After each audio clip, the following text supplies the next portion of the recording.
have a review of the Intel 530 HD onboard graphics that comes with Skylake processors. The user bench only gives it a surfboard score, 18% score.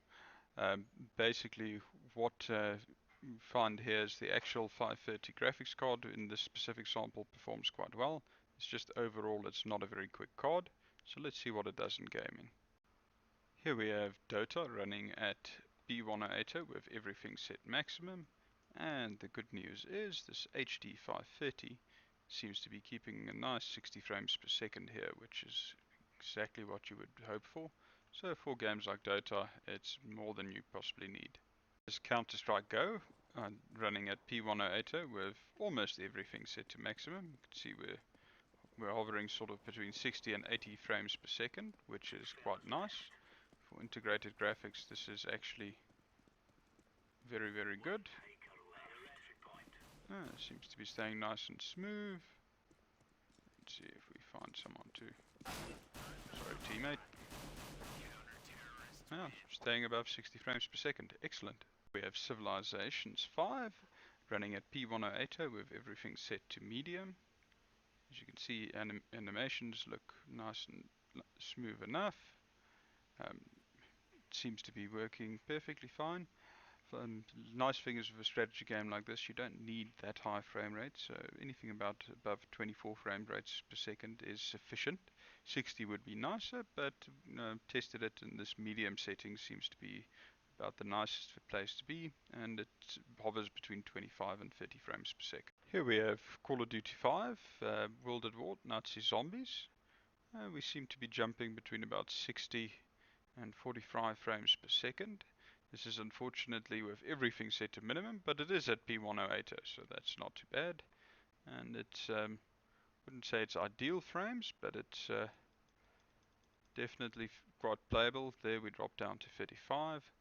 So if it starts to get a little bit hectic, you might have to, it seems like you might have to set it a little bit lower. So we would say probably rather set it to P720 than try to run it at full HD. Here we have Skyrim running at P1080 with everything set to low. Best we saw there was about 34 frames per second, but now we're seeing only about 20. So I think we're going to have to try it at P720, as this is not really... Here we have Skyrim running at P720. This is looking a little bit better. At least above 30 frames per second. We're doing 36, 38. If we cast a bit of a spell, staying at about 38, drop down to 34. Here we have some water, still at 43, that's not too bad. Again, I wouldn't say this is ideal, but I would definitely say it is playable. If you want to play Skyrim on the HD 530, it is doable. Here we have Borderlands pre-sequel. It's running a little jittery. We are running it at P1080 with everything set to low, and it's a bit jerky. We're getting sort of 16 to 18 frames per second. If you would want to be playing this with the integrated graphics, I would say probably need to be willing to go to quite a bit lower resolution than this. Here we have Borderlands pre-sequel running at P720, as the P1080 was really not very playable. Here we're seeing a bit better. We're sort of seeing 30 frames per second, which some people feel is okay. The highest I've seen there is 32. Dropping down to 31. But maybe this is getting to the point where if you really want to play the game and haven't got money for a graphics card at this stage, it would be acceptable. You can drop it down a little bit lower though, but I personally feel 720 is about as low as I would recommend going. Project Cars at P1080. This is with everything set to the absolute minimum, and I'm afraid to say we're getting about 15 frames per second, which, although it does run the game, it's not really what I would consider playable. Let's see what we get if we go to P7. Here we have Project Cars running at P720 on the HD 530 now. Still not really ideal. This is everything set to minimum, and as I said, P720 resolution. This is a bit more playable than at P1080, but we're sitting sort of at the high 20 frames per second, low 30 frames per second. And this is without other cars in the equation, so wouldn't recommend it. But if you have the game and all you have is the onboard graphics, it's playable. We have Battlefield 4, and we're running it at P1080. Unfortunately, we're seeing at low settings only about 20 frames per second. There's 18. Now I have a feeling if we make a sprint here to where there's some trees, yes, there we're seeing about 17, 16. So the onboard definitely does not like Battlefield running at these kind of settings. Let's try P720.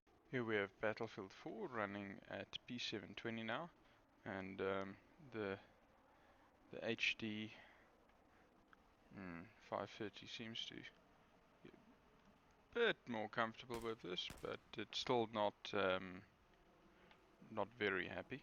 We're seeing about 30 frames per second here, but it something that I did notice, we're dropping down to about 28.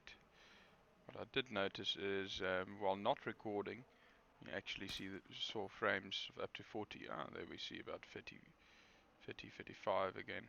So it's definitely not ideal for a first-person shooter, but if you have Battlefield and don't have money for a graphics card right now, I'd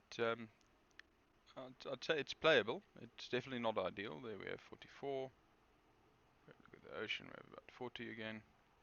So it's okay frames per second. I personally prefer not to play something at under 45 frames per second, but I mean if all you have at the moment is the Skylake onboard, set everything to minimum, P720. You won't necessarily be competitive, but you definitely will be able to still enjoy the game. Here we have Fractured Space running on the onboard graphics. Everything is set to low, but at P1080, visuals frankly still look spectacular as Fractured Space always does. If we target this guy and throw everything at him, drop down to 59, 58 frames per second, which is still really, really excellent for onboard graphics. If we cease fire, we go back up to 60. So excellent, excellent, excellent results for onboard. And the lowest we saw there was 55 frames per second.